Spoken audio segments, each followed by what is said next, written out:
please.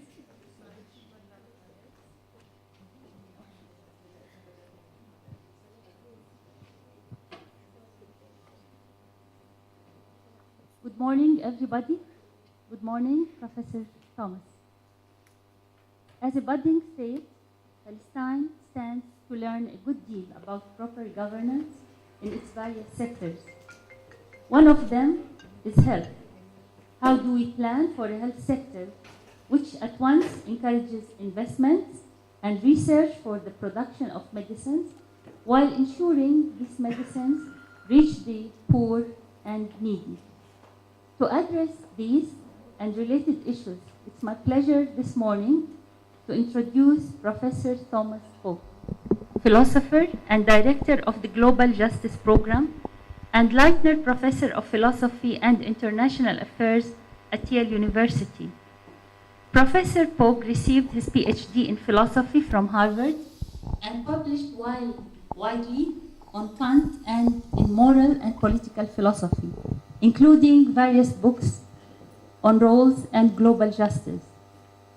He's also the research director of the Center for the Study of the Mind in Nature at the University of Oslo, a professional research fellow at the Center for Applied Philosophy and Public Ethics, and adjunct professor of political philosophy at the Center for Professional Ethics at the University of Central Lancashire.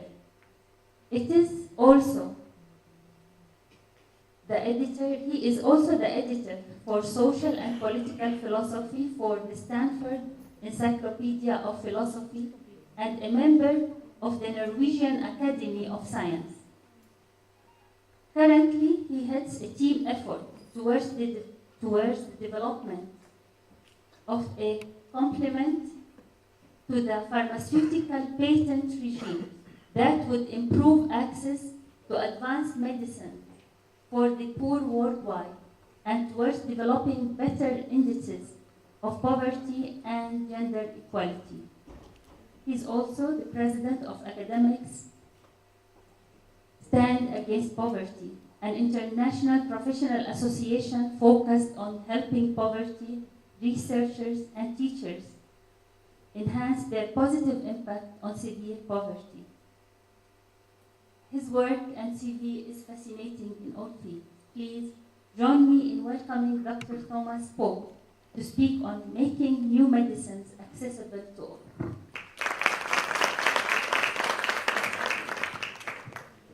So thank you very much for this introduction. And what I will do is just introduce you to the basic idea of the Health Impact Fund, and then I will tell you a little bit about the latest developments. We are now in a very exciting phase where we can probably try the Health Impact Fund on a larger scale. And so this is quite exciting. So start with the current status quo. What is currently, how are pharmaceuticals incentivized? And presently we have a system that was inaugurated in the middle 1990s together with the World Trade Organization, the WTO. And part of that WTO treaty was the TRIPS agreement, trade-related aspects of intellectual property rights. And the TRIPS agreement requires that all WTO members must award 20-year product patents for pharmaceuticals. That is quite different from what happened before. Earlier, countries were free to have different patent regimes. Different countries had different regimes. And basically, the most advanced countries had strong intellectual property rights, and the developing countries had very weak intellectual property rights. The most important country for medicines was India. India had weak patent protections. In particular, they had 7-year process patents. A process patent protects a way of making a medicine, but not the medicine itself. So when Indian generic companies learned about a new medicine, they would try to retro-engineer it, try to find out what is the composition, and then they would find a different way of making the medicine. If they can find a new way to make the same medicine, they are not violating the Indian patent, because the Indian patent can only protect one way of making the medicine. So what happened was that these Indian generic companies competed with each other to make the newly developed medicine in different ways, and they would then sell it in India, all over India, and also all over the other developing countries, because they also had weak patent protections. And so poor people could get, within a year or two, access to the same medicines as rich people, except at much lower prices. But the TRIPS agreement destroyed all that. The TRIPS agreement forced all the developing countries that wanted to be members of the WTO, that's basically every country, forced them to strengthen their intellectual property protection to award 20-year product patents. So a product patent protects the medicine itself, so that no matter how it is made, you are protected. That is to say, nobody can make it or sell it without your permission, if you are the patent owner. As a result, new medicines became very expensive also in the developing world, and patients in the developing world now must wait until the 20-year patent period is finished in order to get access to new medicines. So that's the status quo. That is the new status quo after the WTO agreement, the TRIPS agreement dealing with new medicines, came into force. And that was for most countries on the 1st of January 2005. So India came under TRIPS on the 1st of January 2005, and the same is true of most developing countries. Now, the good thing is that you get a vigorous competition to develop new medicines because there are strong financial incentives. The bad news is that poor people are excluded from the use of these medicines until the 20-year patent period expires. So the Health Impact Fund is a proposal that I've worked on for about 10 years, together with an economist called Aidan Hollis and a team of other people from many disciplines and many countries. It is complementary to the existing system. It is an added component. It basically opens a second track on which pharmaceutical innovators can be rewarded. Now they can be rewarded only in one way, by having a patent, which is a kind of monopoly, for this 20-year period, and raising the price and thereby making a big profit. That's the only reward that they can now get. I want to give pharmaceutical innovators a second opportunity to be rewarded, an alternative, so to speak. And the Health Impact Fund is that alternative. It involves voluntary registration of a new medicine. So in other words, when you develop a new medicine, you have a choice. You can either get your patent and mark up the price, or you can go to the Health Impact Fund and register your medicine and get a different reward. The different reward is that you participate for 10 years in annual reward pools. These are pools of money, each of which is about $6 billion. And these pools of money each year are divided among the registered drugs in proportion to their health impact. So if you have a drug that you have registered with the Health Impact Fund, and if your drug accounts for 8% of the health impact of all the registered medicines in a given year, then you get 8% of the money in that year, 8% of the reward pool. That repeats 10 times, and at the end of the 10 years, you have received your reward, and the medicine goes generic. It's then open to any manufacturer to produce it, and competition will keep the price down.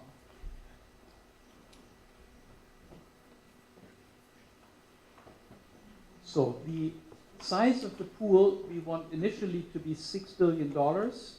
That's a lot of money. But of course, that money is not purely spent on the Health Impact Fund because there are corresponding savings. The taxpayers who would pay that money also save money because the drugs that get this money will now be sold at the cost of production. That is the condition. So if you accept the money from the HIF, the reward money, then you cannot also get the other reward, the reward high prices. So you have to choose between the two rewards, and that is, you have to, if you accept the Health Impact Fund rewards, then you have to sell your medicine at the cost of production.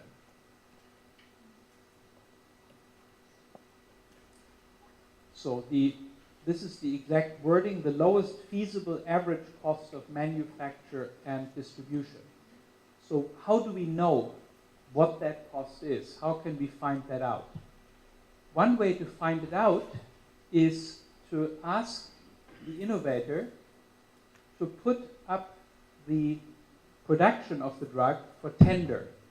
So you have competing manufacturers, for example in India, competing to manufacture the drug for the innovator. And the innovator accepts the lowest two bids, buys the product from the manufacturer at the agreed upon bid price, and then sells it on to wholesalers at exactly the same price. So that's how we know. We know from the competitive bidding how much it really costs to manufacture the medicine. And that will be the maximum allowable price that the innovator can charge for the medicine. So let me try to summarize the advantages of the system, the benefits of the system, by starting from the disadvantages of the present system. The present system has three big disadvantages. The first one is universal access. So medicines, during the time that they're under patent, tend to be very expensive. One recent example is a medicine for hepatitis C, which is called Sovaldi. It's produced by a company called Gilead, and it is mass-produced in a factory. It doesn't cost much to make these pills. And in order to be cured of your hepatitis C, you need to take the medicine for 12 weeks every day. So you need 84 pills. Now, how much does the company charge for the pills? Anybody know? They charge $1,000 for each pill. $1,000 for each pill. $84,000 for being cured. That's the price. And the medicine can be made for pennies, not even $1 per pill. But they charge $1,000, and they say, we have costs for development and so on and so forth. So that's the first big problem with the status quo. Here you have a medicine that can be made for pennies, and here you have millions of people with hepatitis C in the poor countries, and the people who need the medicine don't get it. Hundreds of thousands of people do not get access to the medicine, and they have to wait. They will die maybe before the medicine becomes cheap in 10 or 15 years. You can see here the global income distribution. Of course, you know that. This is the top 5% of the world's population. These are the next 20%. These are the next quarter, third quarter, fourth quarter. So income in the world is very, very unequally distributed. And I show you the slide to explain why the prices of medicines are so high. You can see this on the next diagram. if you have a monopoly, if you're the only one who can sell a medicine, you want to maximize your profit.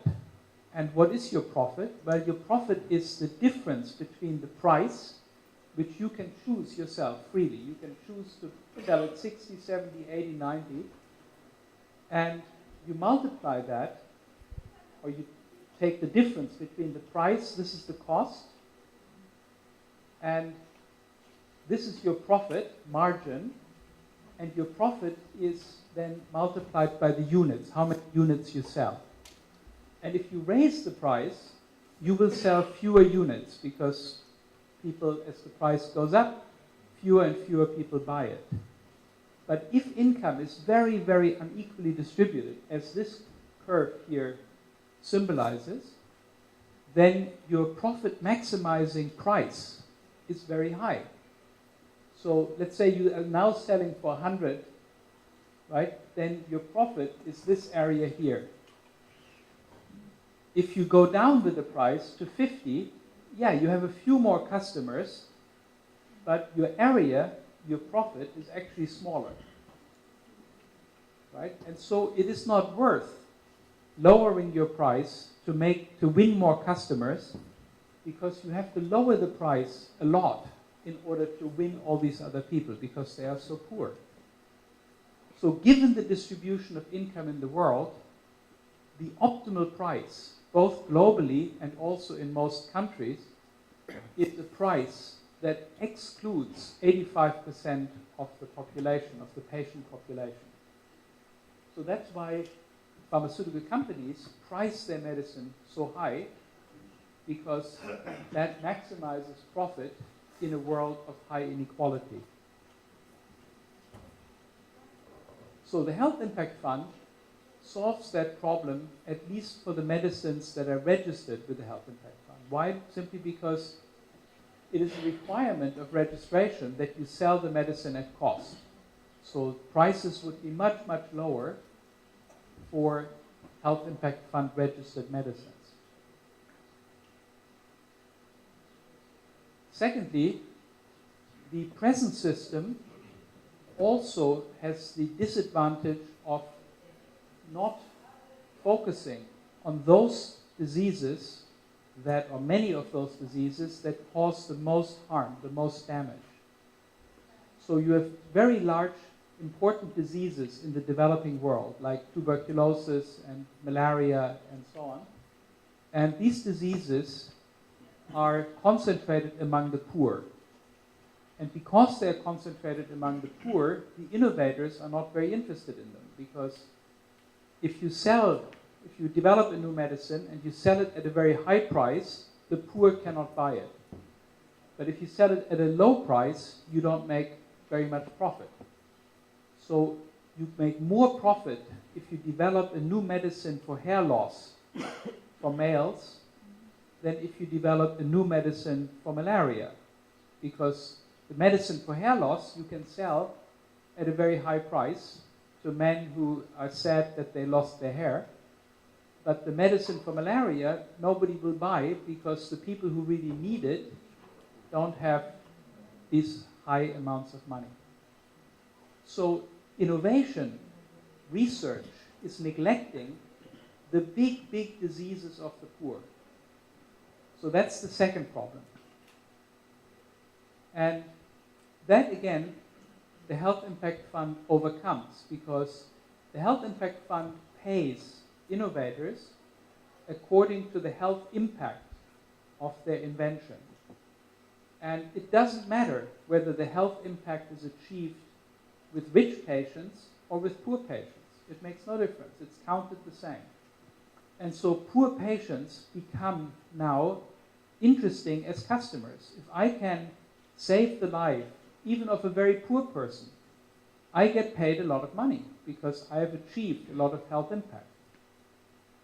So in that way, the Health Impact Fund attracts innovators, especially to the diseases of the poor. You can make no money on the patent track, but you can make a lot of money on the Health Impact Fund track.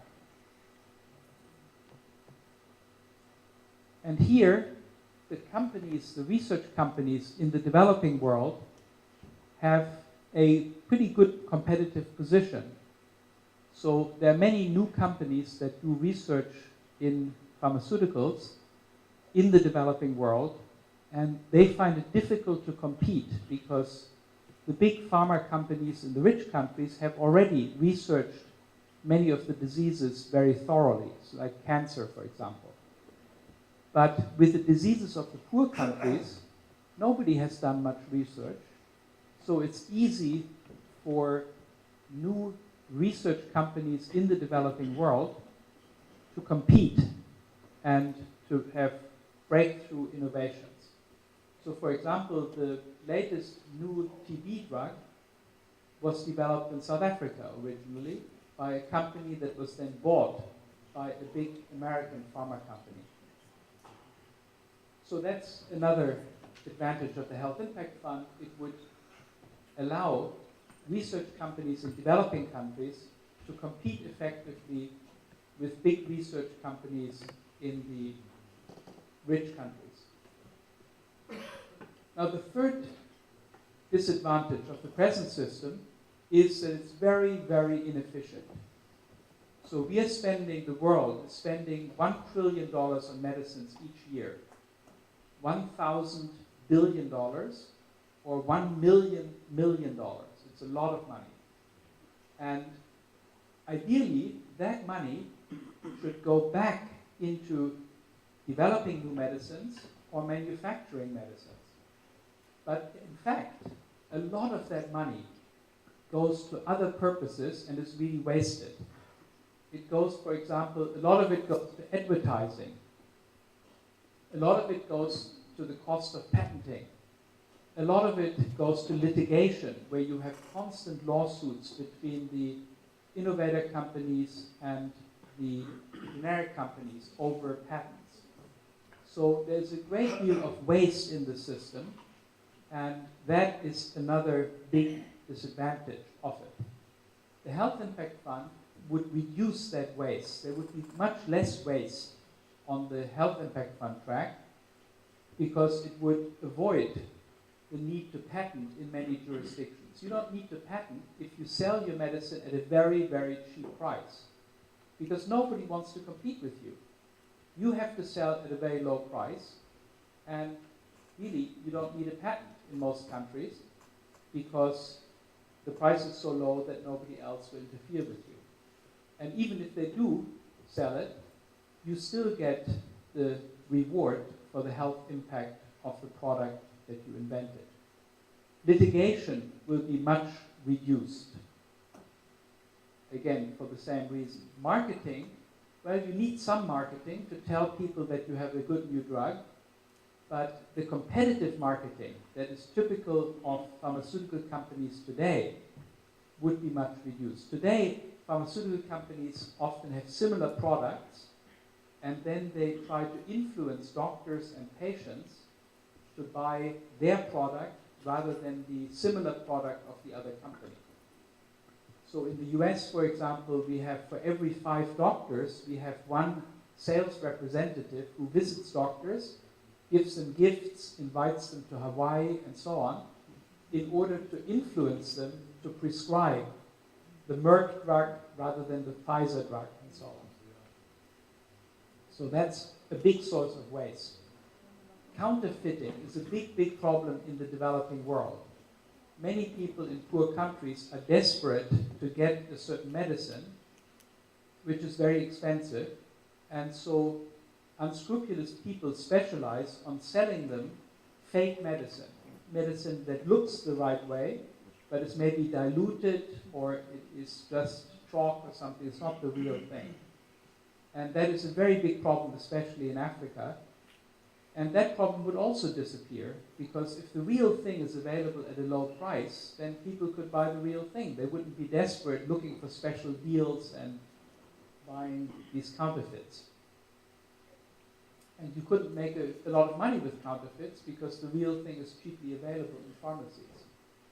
Gaming and lobbying would be much reduced, and so would be deadweight losses, which are all the frustrated sales, the foregone sales that do not come about which are between the price and the cost, do not come about because the innovator cannot sell at a lower price than the high price that optimizes his profits. Good, so the Health Impact Fund solves that problem also. Finally, the Health Impact Fund has the additional advantage that it focuses the innovator on real health impact. Today, a pharmaceutical company makes money simply by selling the medicine. What happens after the sale is of no interest to the company. If the pills that you buy at the pharmacy, if they're eaten by your dog, if you flush them down the toilet, if you never take them, or if you take them in the wrong way at the wrong time, or whatever, if it's the wrong drug for you, it doesn't matter because the pharma company makes exactly the same money. Right? The pharma company sells you the drug, makes a profit, and what happens afterwards doesn't matter. Under the Health Impact Fund system, what happens afterwards does matter because you get paid for health impact. So the more good the medicine does, the more money the innovator gets. And so the innovator has now an incentive to try to make the drug as effective as possible. For example, by ensuring that it's fresh, that the drug is in good condition when it reaches the patient. By ensuring that the drug is taken by the people who can really benefit. Today, many drugs are prescribed and taken by people who cannot benefit from the drug because there's a lot of pressure from the pharma company. Just prescribe it to people, even if they don't benefit. Prescribe it to them so we can make a profit. And the doctor gets invited to Hawaii to give a lecture, and everybody's happy except the patient who doesn't benefit. So the pharma company has an incentive to target its medicine to those who can benefit the most. It has an incentive to make the drug affordable. So even the very low price of cost of production can be too high for some people. And the pharma company may then say, okay, to these very poor people, we sell the drug at an even lower price because we make more profit on the additional health impact from serving these additional patients than we lose by selling below cost. The pharma company will make sure that doctors and nurses have good instructions about how to use the drug to optimal effect, and will try to make sure that the patients take the drug correctly. Because if the patients take the drug correctly, it has more of a health impact, and I get paid more as the innovator. So this is an argument that is not only relevant to poor people, but it's also relevant to rich people, right? Because rich people should worry about the motivations of the doctors and the pharma companies. They just want to sell me drugs. And they profit by selling me drugs regardless of whether the drug helps me or doesn't. That's not a good system, right? It's a much better system if the pharma company has an interest in helping me. It makes more money if I get better and less money if I don't get better. And here's one other advantage for the Health Impact Fund system. That is the problem of drug resistance. Drug resistance happens when a drug is taken the wrong way. For example, you take a drug, but not for the full 3 weeks. You take it only for 1 week. You feel better, you stop taking the drug. And that means that the disease in your body is still alive, and the strongest pathogens survive, and then you get strains of the disease that can no longer be cured with the drug that you took. So that's a big problem, drug resistance. We now have drug-resistant malaria, drug-resistant tuberculosis, and these things are nasty and really dangerous. Again, the Health Impact Fund can take care of that problem. The current system is really designed to produce resistance because the pharmaceutical company has the interest in selling the drug to many people, and when people use a drug, even when it is not really needed, like antibiotics, for example, That's good for the pharma company because the pharma company makes money. The drug doesn't help you, but I still make money by selling you the drug. And that is how resistance builds up. With the Health Impact Fund, there is no motivation to sell antibiotics to people whom these antibiotics do not help. And we can build in a mechanism that will actually reward the company for preserving the efficacy of its drug. So we can say to the company, you get rewarded for the health impact of your medicine and also for preserving its efficacy, for making sure that resistance does not develop against the drug.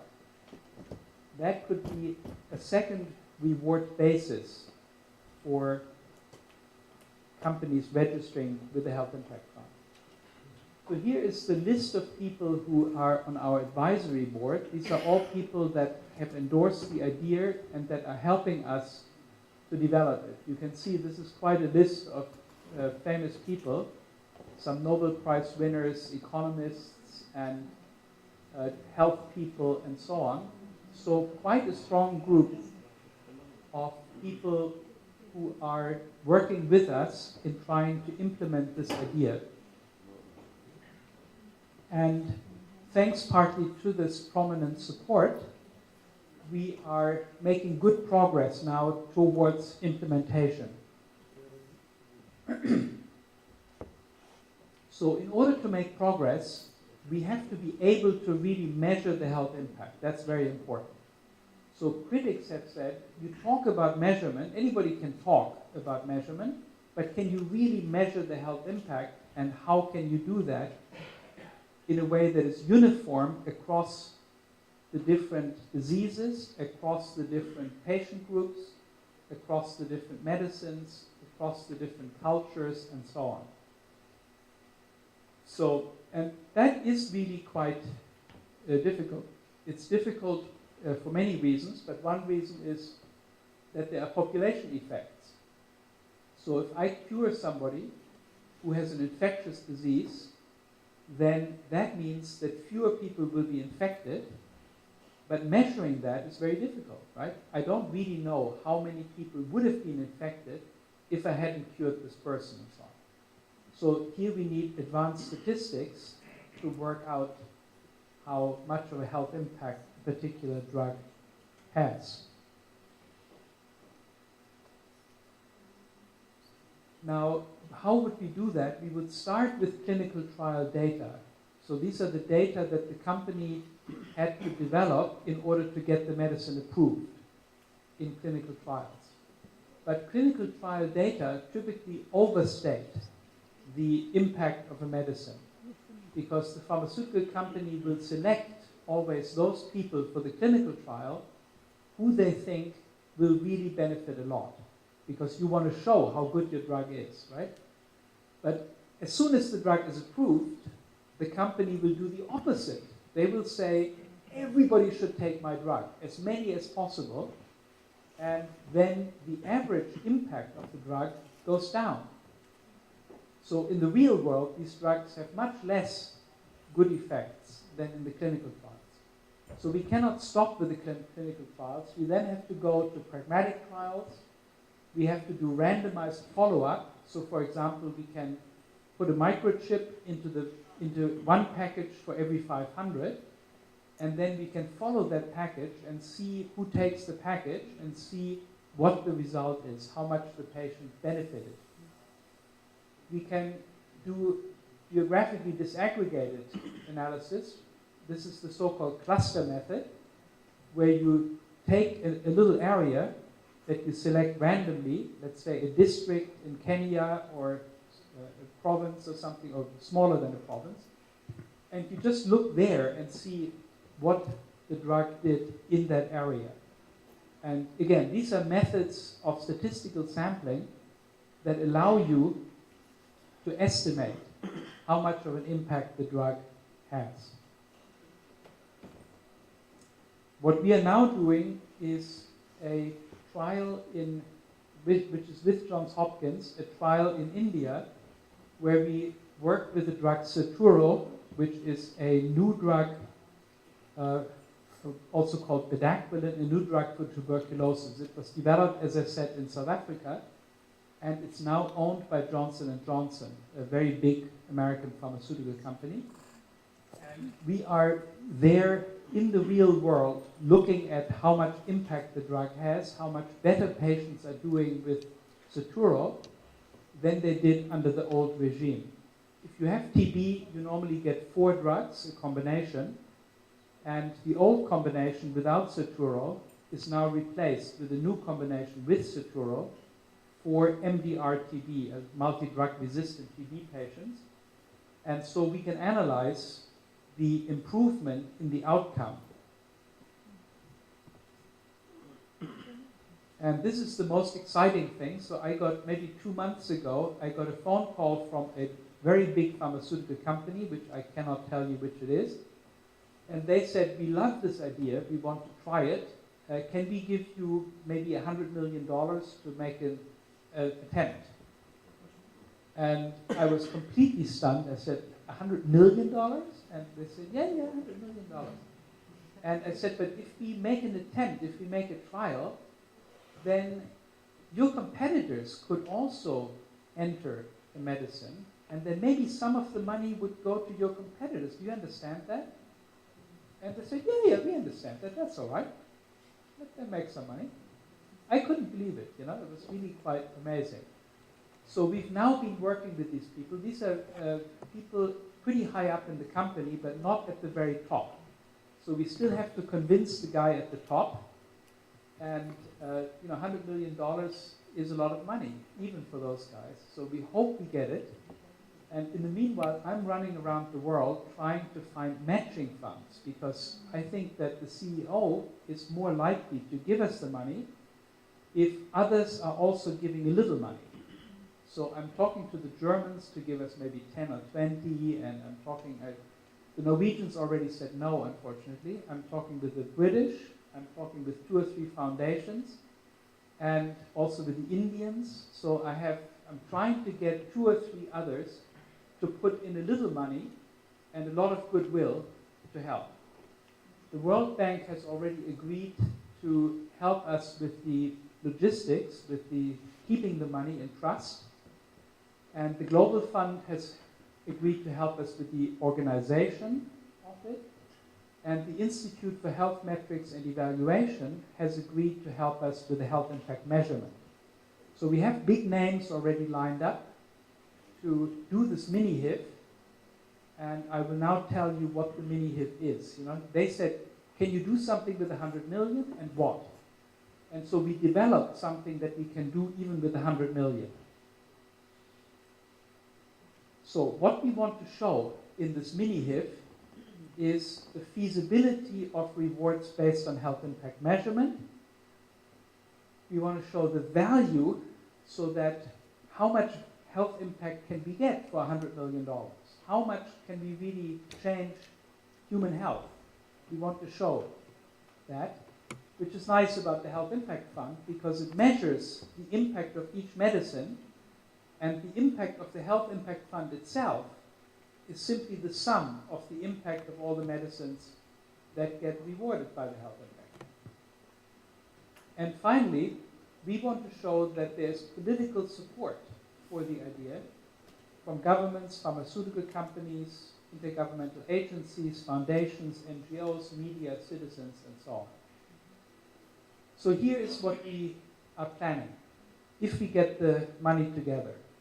So the real Health Impact Fund, as I told you, is a series of pools. Each year there is a pool, and the pools go into the future to the end of time, right? Every year there's another pool, and each pool is divided among the medicines that are on the Health Impact Fund at the time.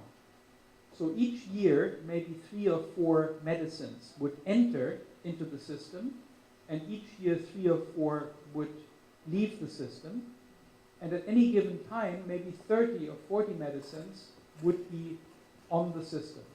Each one stays for 10 years, right? So that's the Health Impact Fund. This thing is different. This would be a one-time thing. The whole $100 million is a single pool and gets paid out in the year, let's say 2020, at the end of the period. What we would do is we would ask for proposals. So we would ask pharmaceutical companies to think of a way in which they can make one of their drugs more effective. So this would not be a whole new drug, but it would be a way to make one of the existing drugs more effective, to create additional health impact. They would propose it. They say, we have an idea, we can do this in Kenya, or we can do that in India. They would propose these ideas, and we would select from those ideas those that seem the most plausible. Let's say 4 proposals we accept, so that each proposal that we accept has the chance to win about $25 million. So the money at the end is divided according to the health impact. So we have the pool, 100 million, and it gets divided among the 4 proposals according to how much health impact each proposal achieved. The 4 proposals would be selected from a larger number of proposals, and each of the winning proposals has 3 years in which they can achieve the health impact. After 3 years, the impact is measured, and the 100 million is divided according to the results. So what could companies propose, for example? They could propose a heat-stable drug or vaccine that is appropriate for low-income countries, right? You know that many medicines have to be refrigerated, and often they spoil, because often you don't have good refrigeration, or the electricity collapses, or whatever. And so if you have a heat-stable drug that does not need to be refrigerated, that's a big advantage in the developing world. We could develop a fixed-dose therapy, which is easier to take, where you have one pill containing different substances. You could have a special version of the pill for children that is tragically often missing. We have many good drugs for which there is not a child version, does not exist, and so children cannot benefit. And of course, by developing a pediatric version, you would get more health impact because children would be helped. You could have a new drug or new vaccine, but this is difficult because it takes a long time to develop. But many companies have drugs already on the shelf, but they don't roll them out because most of the patients are poor and there's no money to be made. So a drug that is almost finished, almost ready for the market, maybe our scheme would induce the company to roll it out and say, okay, now with the reward, I'm willing to put it on the market. Before that didn't make any sense, but now it makes sense. There could be a new distribution or treatment protocol, mainly for low-income countries. Or there could be a new diagnostic so that you can improve the targeting, right? If the drug is combined with a diagnostic that tells you whether a person has exactly the disease that this drug is made for, then you will not waste your drug on many people who don't need it, and you will be identifying all the people who really can benefit from the drug. So these are just some example ideas as to what companies could propose to us. We would select the top proposals and then start the competition. How would we select the top proposals? Well, we are looking for high expected health impact, of course. That is clear. Secondly, we look for real innovations. We don't look for something that is not particularly fertile, that doesn't really open the road for future health gains. We look for good ability to measure impact so that nobody will say this was just, sort of a guessing game. And we look for equity of access. We look for a proposal that will involve poor people, where poor people also can benefit, that will not be just for the middle income people and not for the poor. The proposals would be kept confidential at the proposal stage, but once the proposals are accepted, each proponent would be told about the other proposals and given another chance to back out if they want to back out. This I already said, so we work with the Institute for Health Metrics and Evaluation. We are seeking additional funding support, and we use the World Bank as the repository for the money. I conclude just by singing the praises of the Health Impact Fund one last time to remind you of the benefits. This is a system that will actually be good for innovators because it softens the moral dilemma that they're in, right? And I've experienced that often when I talk to people in the pharmaceutical industry. Many of these people became members of the pharmaceutical industry because they wanted to help people. They wanted to go develop new medicines to improve the health of people. And now they're very sad to see that their good medicine is not being used by the majority of people, that so many people don't get it because it's so expensive. And it will also help the innovators with reputational gains. The pharmaceutical industry is not well loved in the world. They are a little bit hated, like the arms dealers and the tobacco salespeople. And of course, they would like to be more popular.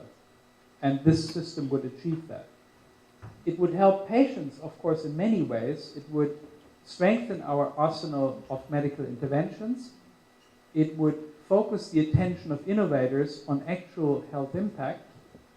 And it would, first and foremost, of course, include the poor, the large majority of poor people, among those whom pharmaceutical companies would try to serve. And it's good for governments and taxpayers because it reduces the need for expensive care. It will make us rely more on medicines and less on hospitalizations and so on. It reduces the human and economic burdens of disease. It improves the cost effectiveness in many ways, as I showed you earlier. And it inaugurates a North-South partnership for an important global public good. So this is not development aid, but rather it's a system that benefits both North and South, both rich and poor patients. Further, the Health Impact Fund is attractive to the friends of science, to the Bill Gates type people, because it relies on measurement. It has a rational, objective, scientific method for monitoring what happens, what drugs do, how they work, what impact they have. It appeals to the friends of market competition because it creates a market in innovation. It allows innovators in different disease areas to compete with each other. And it also has something for the critics of the status quo who always call for delinkage, because it delinks the price of new medicines from the cost of developing them. So the pharmaceutical company always says, they say that it costs over $2 billion to develop a new drug. And the critics always say that money should not be put into the price to exclude poor people, and the Health Impact Fund achieves that. The Health Impact Fund makes drugs as cheap as their cost of production warrants. So that's the end, and I look forward to your questions if you have any at this session.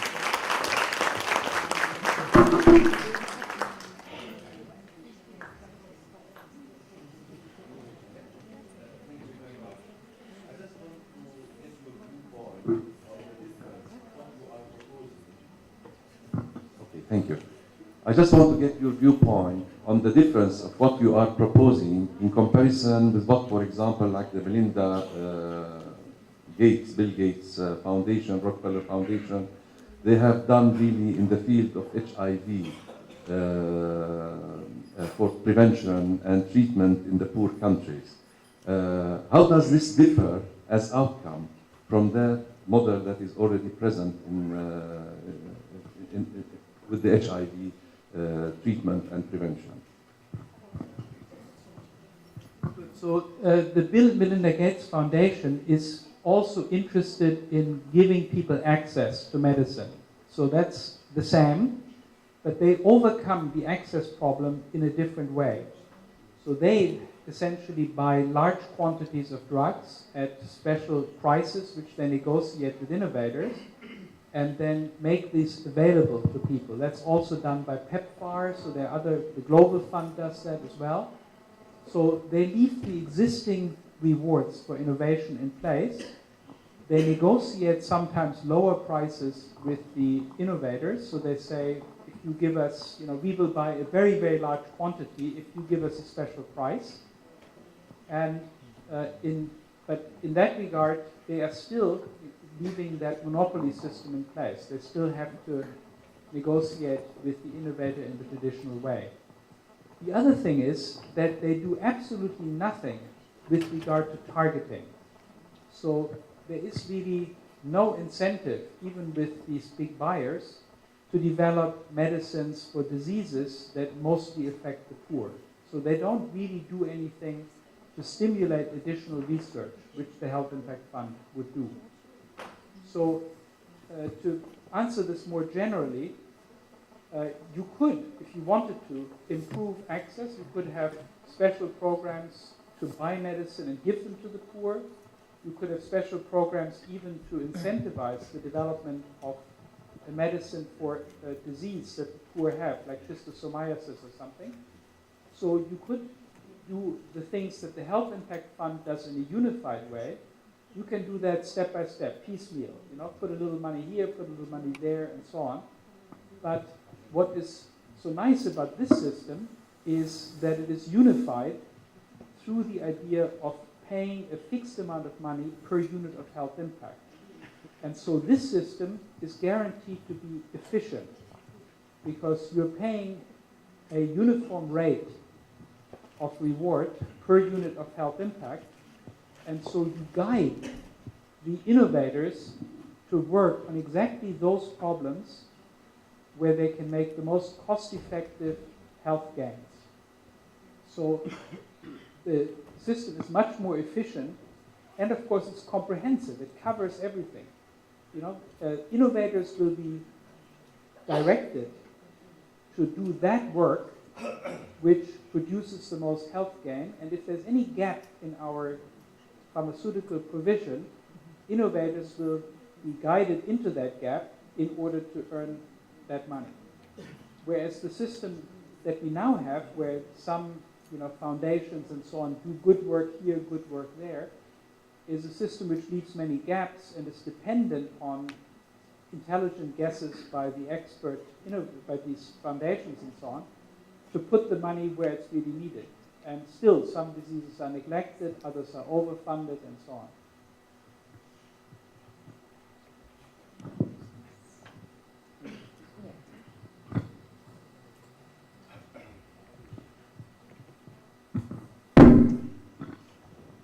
Thank you for this very interesting lecture. I think at the end you wanted to reach to social equity in terms of health services. My remark here that I didn't hear you talking about universities because lots of innovation and research into pharmaceutical products come from universities. And I don't know what percentage of drugs come out of the university. This is one thing. Then as a philosopher, I would have loved to hear about something about social responsibility of these big factories and cartels, because we know that they monopolize their productions and they are looking for profit. But we know a lot as well of companies all over the world. They have the social responsibilities and the ethics to give drugs. And I know a good successful story between Botswana and the University of Harvard when they have worked together in order to create a new drug for the child pregnant HIV, which gives us really a good internationalization among people and cooperation among people. So I would like to hear your views on these remarks. And I don't think 6 billion is even enough if you wanted to run things, because you talked about trillion. So I don't know how you'd like to attract these big companies like Fraser and others into your suggested excellent project. Thank you. So let me start with the last point about 6 billion not being enough. 6 billion is a minimum, it's not a maximum, and the minimum is really based on two thoughts. One thought is that the measurement cost should not be too high relative to the reward money. And of course there are economies of scale in the measurement. If we have 20 or 30 drugs on the system, then the measurement per drug is much cheaper than if we have only 5 or 6 drugs on the system. And the second reason is the volatility of the reward rate.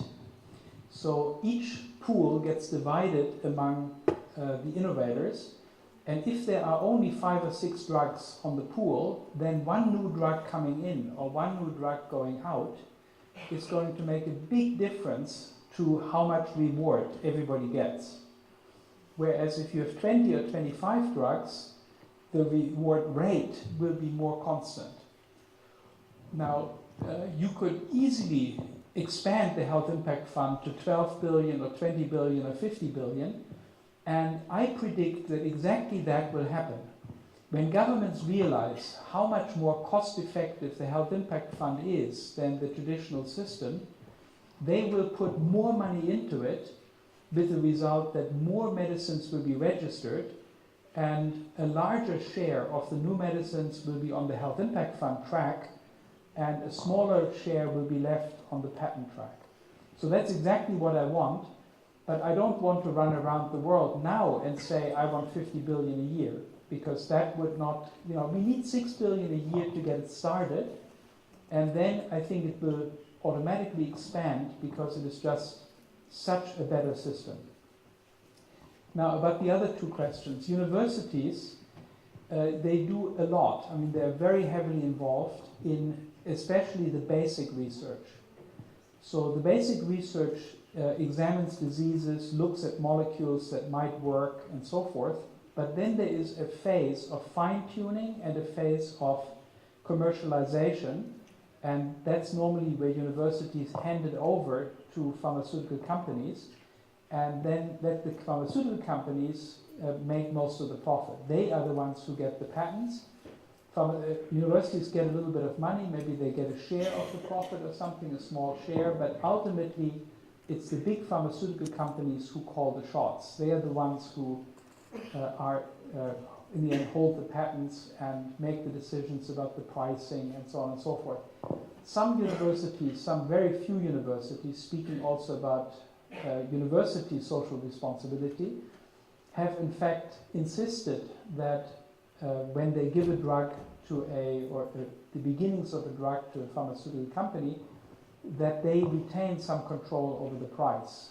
But most universities say to the pharma company, just you charge the patient as much as you like, just make sure that we get some money.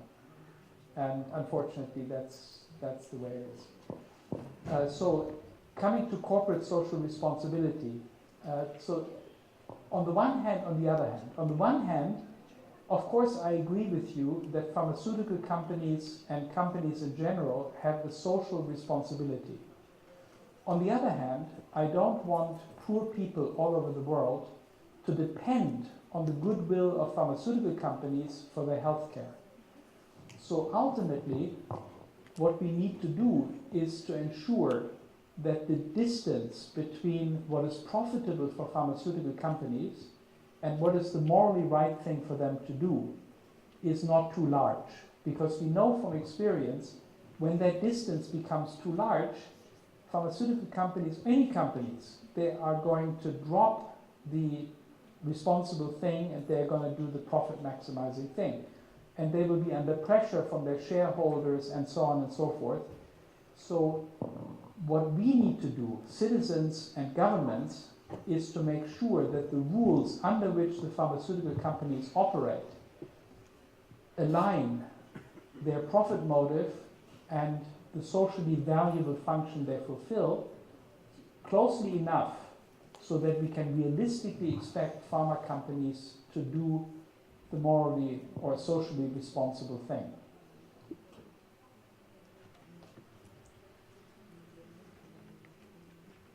Thank you very much.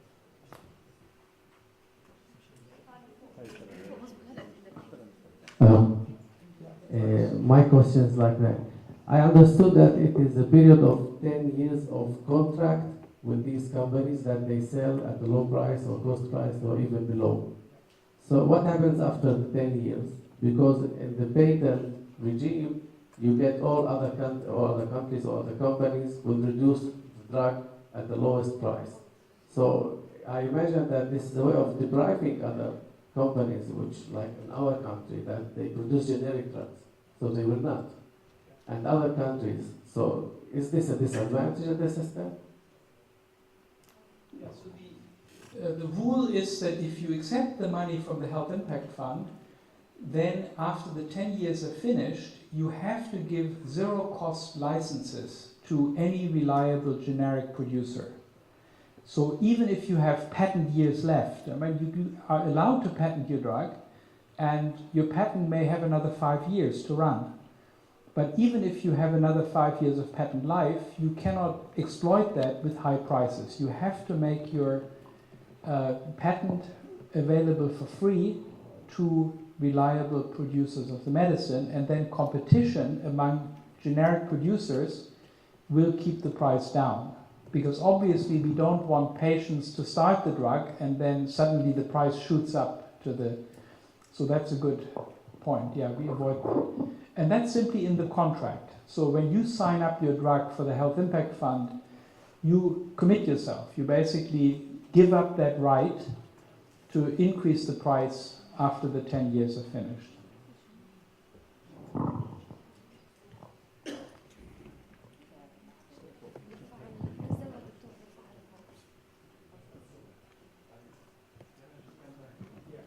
Thank you. My question is that the last two prophets of the HIF systems brought my attention. The one is alleviate the last mile problem in drug delivery. You know, when this system present in USA and UK, there is a mid-road system which is follow the drug post-marketing and the yellow card in the UK. So that is a matter in the companies to follow their products. How HIF system different from these systems? The second thing is how it is decrease resistance. Is it through drug delivery or through the good practice through HIF system? Thank you. So on the first thing, there is of course research being done by companies now to look at how their drug is working. For example, companies want to find out about side effects and so forth, because they could be sued very badly if the drug has side effects. But in this system, you would look also at, primarily at the health impact that the medicine achieves, and you would do that with an eye of improving the health impact that the drug has.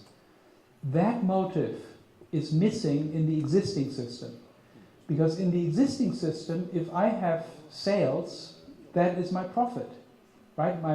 My profit is strictly proportional to my sales, and it doesn't matter how much health impact the sales produce, because whether the health impact is large or small, I make the same amount of money. So to take a concrete example, if a lot of people take my drug in the false belief that it's good for them, it's in fact neutral, it doesn't do anything, then I'm very happy. That's a very good thing for me, right? I make good money. But under the Health Impact Fund system, I make no money at all. So I will try to find the people who can really benefit, make sure that they know about my drug, and I will ignore the people. I will not try to sell to people who cannot benefit, because it doesn't help me anything. So that's how what was the other point? Sorry. The drug resistance, yeah. So with the drug resistance, the current problem in the current system is that if I have a drug and I make profit by marking up the price of the drug, then of course I want to sell as much of that stuff as possible. So if there are people, let's say many people, when they have a cold, which is a viral thing, they go to the doctor and say, doctor, give me something, give me some antibiotics. And the doctor knows that the antibiotics don't help. But the patient, looks pitiful, and the doctor says, okay, give you some antibiotics. And that's very bad because it creates drug resistance. And that's something that in the current system, pharmaceutical companies have every interest to encourage, right? Because if doctors do that, I'm very happy, because every time the doctor prescribes an antibiotic where it's not needed, I get money. With the health impact fund, no more. You get no money at all. So your drug is prescribed, fine. People take it, fine. But you make zero money because there's zero health impact. And then additionally, we can also give the pharmaceutical innovator a reward, a special extra reward under the health impact fund system, if at the end of the 10 years, the drug still works, right? And so that gives the innovator an incentive to give the drug sparingly only to those people who really benefit, and also to make extra sure that everybody who takes the drug takes it correctly so that the disease is really cured, right? So to avoid resistance, everybody who takes the drug must either die or be cured, right? If the disease survives, we have a resistance problem. Okay. So you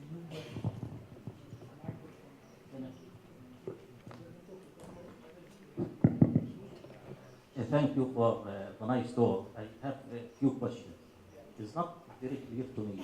You are talking about registration of the finished products or the invention. If in both cases, what's about clinical trials? About clinical trials. This system is going to carry out clinical trials. This is the first question. Second question, I'm surprised that you are saying that pharmaceutical firms supporting this system, even that affect their profits. Did you find any resistance or any pharmaceutical firms against this system? My third question is, as a Palestinian inventor at Al-Quds University, am I eligible to register in this system? Is it a global system? What's about the cost of registration? Is it free for registration? Thank you. It's related to the clinical part, clinical trial part. We are used to think in a way that our role at the universities ends with the discovery. And then we handle it to the capital people who will do the development part. And when it comes to the clinical trials, physicians actually play the central role. So I would like to really hear how HIF will solve. Physicians are really the rate determined step if this drug is going to the market or not. It's actually not the inventor at all. It's not actually the researcher. So how can HIF overcome this obstacle? Because physicians and biologists can really manipulate results, the way you said it before. Because they go through phase 1, phase 2, phase 3, and then to clinical approval. And we as inventors are really behind, and we are not so involved at all in the clinical trial part. Yeah, so I'll try with these questions. So let me think what the first one was. That was about the clinical trials, right? So clinical trials, basically the point of decision for the pharmaceutical company is at the moment of marketing approval. So at that point, the company can either decide to go with the health impact fund or to go with the patent track. And so you can develop the drug and you can bring it through clinical trials without having decided what you want to do with it. And then at the point of marketing approval, you make that decision.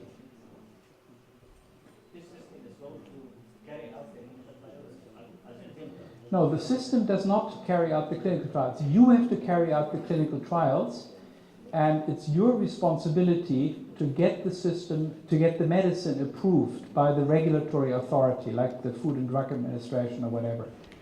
And then once you have it approved, then you have all the powers that the patent system gives you, and you can then sign over some of your rights that the patent system gives you in exchange for being included in this health impact fund, right? Getting rewards from the health impact fund. That's voluntary, exactly. That's an optional, and we cannot override the existing patent regime, right? These are the rights that people have, and unfortunately, I don't think we can get rid of them. Now, the second point you made was about profitability, right? And so, is this really something that pharmaceutical companies can benefit from? So, I already spoke about the reputational benefits and so on, but from a purely financial point of view, it gives pharmaceutical companies profitable opportunities to do research that would not be profitable under the existing patent regime. Now, of course, you are right that these opportunities are not as profitable as the most profitable things under the patent regime. So the most profitable drugs like Lipitor and Viagra and so on, those drugs have made more money per year than the entire health impact fund, $6 billion. So you cannot hope to match that. But pharmaceutical companies want to make profit, and if they can make a little profit, why not do that as well, in addition to the big profit? So for example, Mercedes, right, the German car maker, they make very big profit on the big limousines, and they make a little bit of profit on the smart car, on this short little smart car. And they still produce the smart car because it is profitable. It's not as profitable, but it's profitable. And so here too, right, you make a lot of money on Lipitor or something like that, and then you make less money, but still money on a malaria drug or on a tuberculosis drug or something like that. So it's still profitable.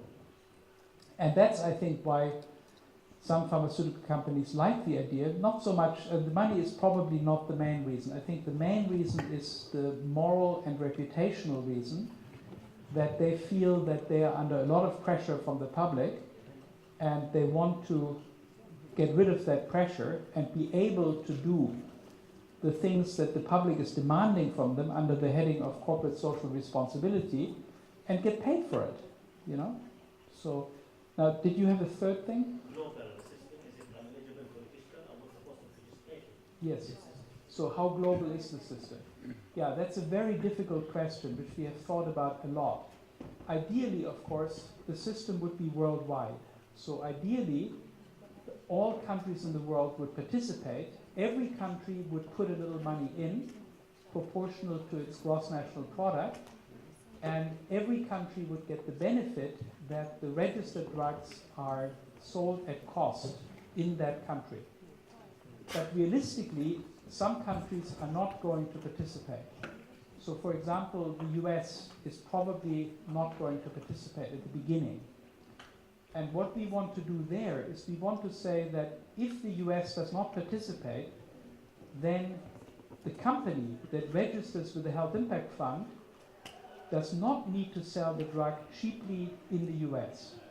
So the US is exempted and drug prices stay high in the US. So in the US, you can sell at any price you like, but outside the US, you have to sell at cost. That would be the system, and that way we give the registrant a kind of mixed reward, right? You get a reward of high prices in the non-participating rich countries, and you get the health impact reward in the poor countries and the participating rich countries.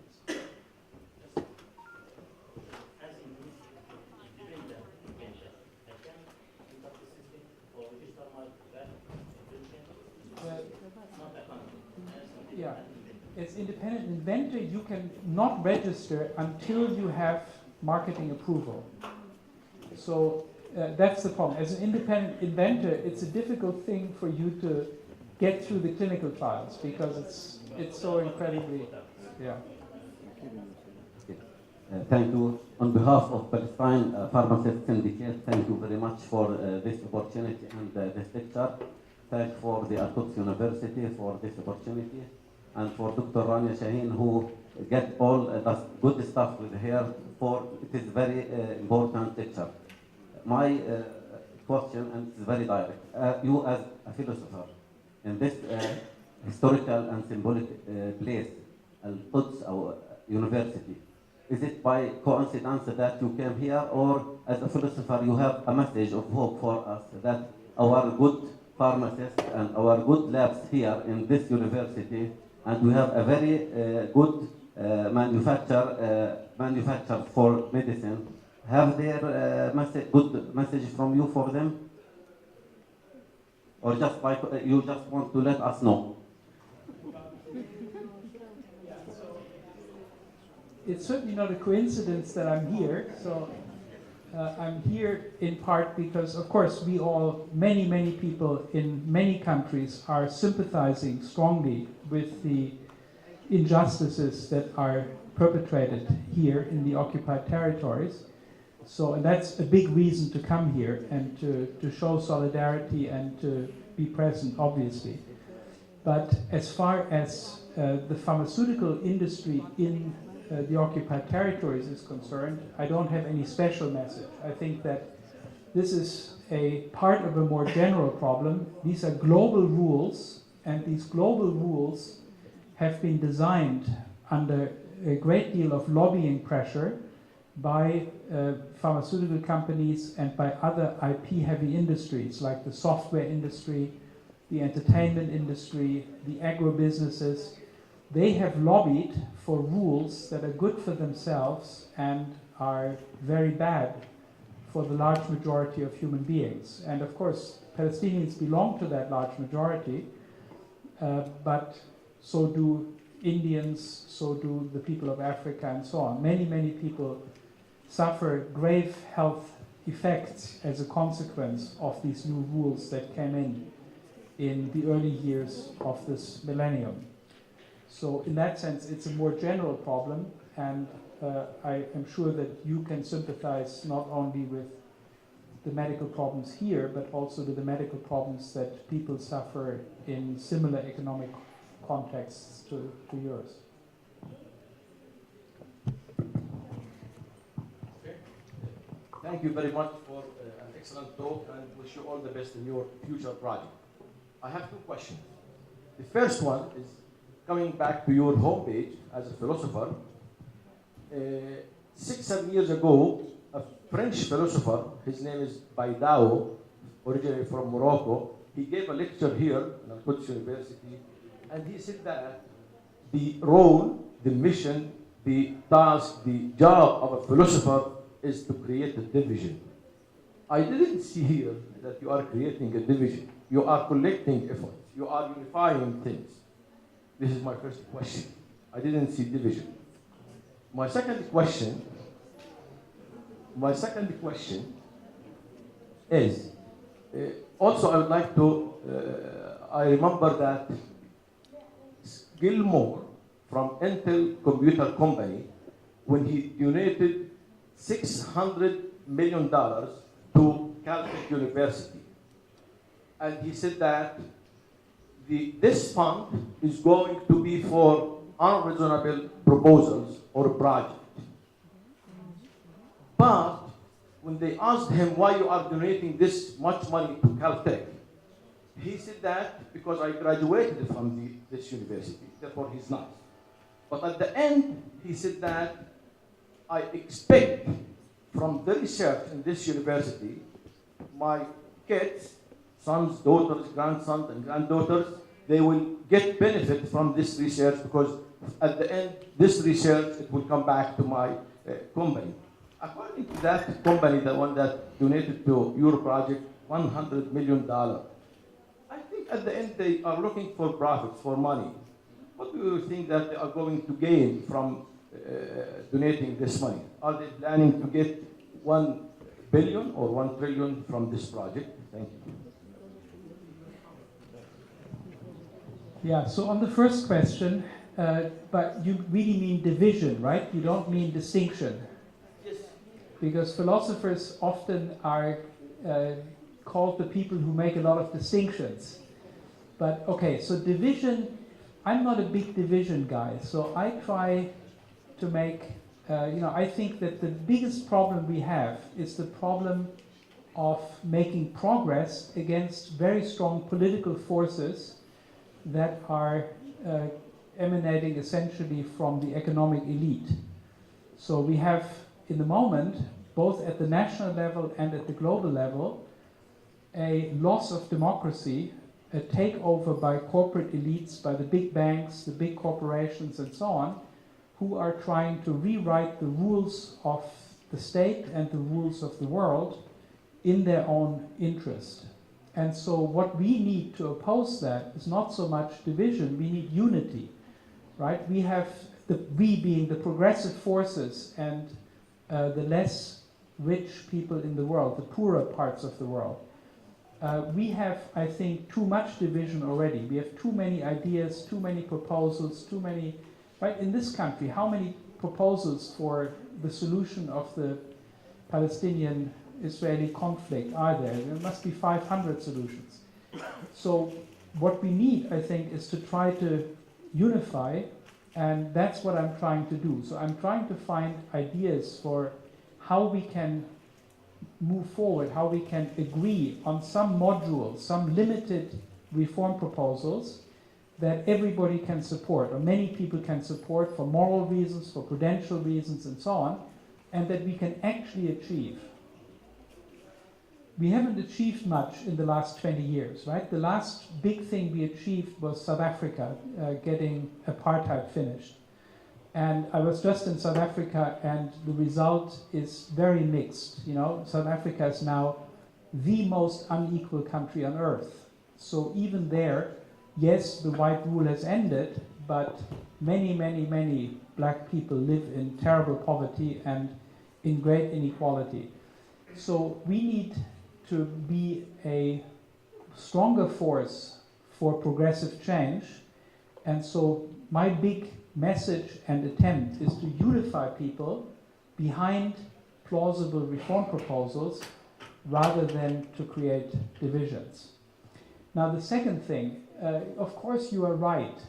We have to say to the CEO of that company that this is financially good for you. This is something that you can, without any shame, you can go to your shareholders and you say, yes, I gave Thomas Pogge $100 million for this thing, and I can defend that. It was your money, but I can defend that. And so we give him arguments. We want to give him arguments that make it not only the morally right thing to do, but also a rational thing to do. So, and how we do that, I've already sketched, right? We say that you are unpopular. You as an industry are unpopular. And which is strange, because medicines everybody needs, and the pharmaceutical industry should be popular. But you're unpopular, and that's a political liability. That's dangerous. People don't like you as an industry. And so you can improve that by supporting the Health Impact Fund. And you can make a little extra money by supporting the Health Impact Fund. You can broaden your arsenal of medical interventions through the Health Impact Fund and so on. So there are various advantages that the Health Impact Fund brings to the company, but of course the advantages go to all the pharmaceutical companies, and this one company that is giving us money, hopefully, is really paying for a benefit that is shared among them all. And so in that sense, I think the company is doing something quite remarkable. It's doing something that is breaking a collective action problem. Rather than saying, look, I'm willing to give 10% if the other big companies are also willing to give 10%, they're saying, no, we give the whole thing. So that is a little bit of entrepreneurship in the good sense, sort of a moral kind of entrepreneurship where you say that this is too important to be left to the goodwill of 15 different pharma companies. We'll just pay this and make it happen. So I think that there is a considerable piece of moral farsightedness and commitment to the future of humankind in at least the pharma executives in that company whom I've talked with. You know, the one guy, a very high up guy I'm talking with a lot, he was a bush pilot for MSF at some point in an earlier life. You know, he was flying little airplanes in Africa to bring medicines to people in the bush. So his heart is in it. He wants medicines to be there for everybody. And now he's a big pharma executive, and he is the same man, so to speak, and remembers his commitments and why he went into this business. And so, yes, he has to justify it to shareholders, but he's still, I think, predominantly morally motivated.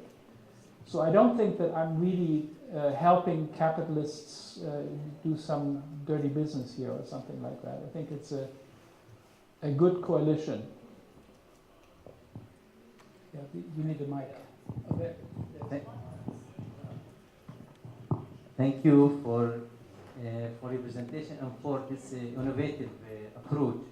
I understood the whole issue is about proving the value and the benefit of the medicines based on health impact assessment.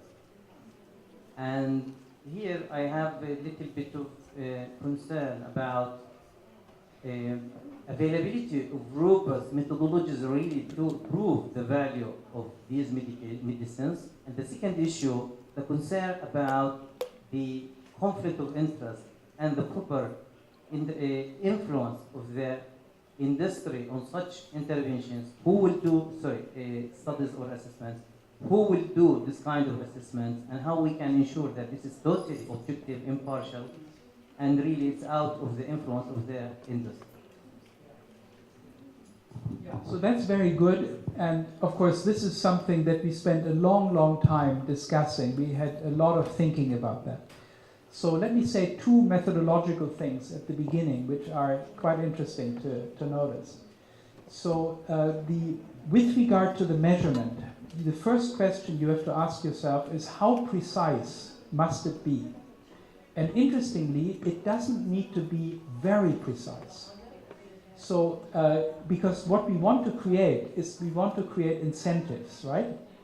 And to have incentives, a little imprecision is not so bad. So think about a silly example. So I have a big garden with many apple trees, and I want the apples to be harvested. So I go to the school children and I say, come, if you harvest my apples, I will pay you, $1 for a kilo. And I have a scale, and that scale is very imprecise. So it has a 20% error, sometimes 20% too much, 20% too little, and so on. And the kids, they all know that. They know the scale is no good. Does it make a difference? Not really. Because the kids say, okay, one day I'll be overpaid. I get $1.20 when I should really be getting $1. Another day I get only 80 cents. But still, the best thing I can do to make money is I collect apples. So long as the scale's error is unpredictable, it doesn't really matter. So we don't need high precision. We need sort of rough precision, and that's good enough for the system to work reasonably well. Remind me of the second thing? Second issue, how we will ensure that it will be... Oh, the incentive, yeah, to cheat, yeah. And here the other nice thing, methodologically nice thing is this. Suppose that a pharma company finds a way to cheat, right? Somehow they cheat. So if they cheat, who is cheated? Not me, not the Health Impact Fund. Why not? Because all the money goes to the pharma companies anyway. It just gets divided. The other pharma companies are cheated. And they will police each other. So they will always look over each other's shoulder, and they will say, if some pharma company said, we have cured these 50,000 people in Morocco, then the other pharma companies will say, bullshit, you didn't cure 50,000. There are not that many people with a disease in Morocco. It can't be, and so on. They will supervise each other, they will check each other, and make sure that none of them cheats at the expense of the others. So that's, again, a very clever design to make it the case that they cannot collude together against us. They can only cheat each other, right? So those are two things. Now, of course, you are still right with these two provisions. You're still right to say that we need to be as objective and independent as we can. Of course, we can't just say to the pharma company, you tell us how much health impact you achieve. We have to have independent monitors and so on. And the Institute for Health Metrics and Evaluation is very well equipped to do that work. And we can look at the sales numbers of the company, but we also then have to spot check and say, okay, let's see whether these numbers are true, let's see what the average impact was, and so on. And that gives us an estimate that certainly is good enough to provide the right incentives. The thing that we have to avoid is that pharma companies can manipulate what we do. So for example, if we spot check and we say, okay, we'll go to these 17 villages to see how the medicine worked in those 17 villages. If the pharma companies know that a year earlier, they will, of course, make special efforts in these 17 villages. So that we have to avoid. But short of that, I think there's very little that pharma companies can do to systematically cheat us. And if any pharma company finds a way to do it, the other pharma companies will always try to find out and publicize these abuses. And of course, there have to be penalties for companies doing it.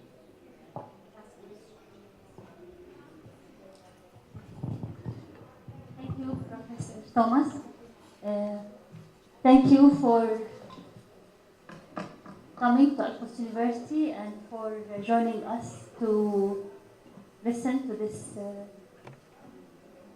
enriching presentation.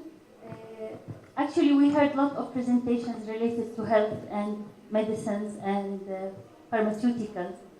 But if I want to highlight many things from your presentations, I will talk that for the first time we're talking about enforcing cost effectiveness for medicine.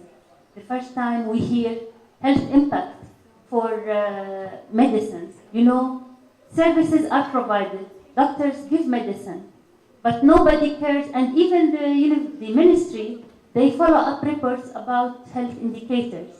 But nobody really ever worked on the summative health impact indicator or succeeded in that. And the fact that you have developed such a system and focused on the poor and needy and the health impact for these medicines, definitely your work will be blessed and your efforts hopefully will blossom into more input and towards better health for people and wellness around the world. Thank you again on behalf of Al-Quds University, on behalf of the philosophy department, the faculties of medicine and health. And I hope that Dr. Saeed Zidani, the philosophy department, Dr. Hani Abdin, the dean of faculty of medicine, Dr. Yusuf from dean of pharmacy, and Dr. Mu'tasim Hamdan, dean of public health, will join me to honor Dr. Professor Thomas and to give him the Al-Quds University. Dr. Hassan, please join us. You're okay, but you. Thank you. Dr. Sir.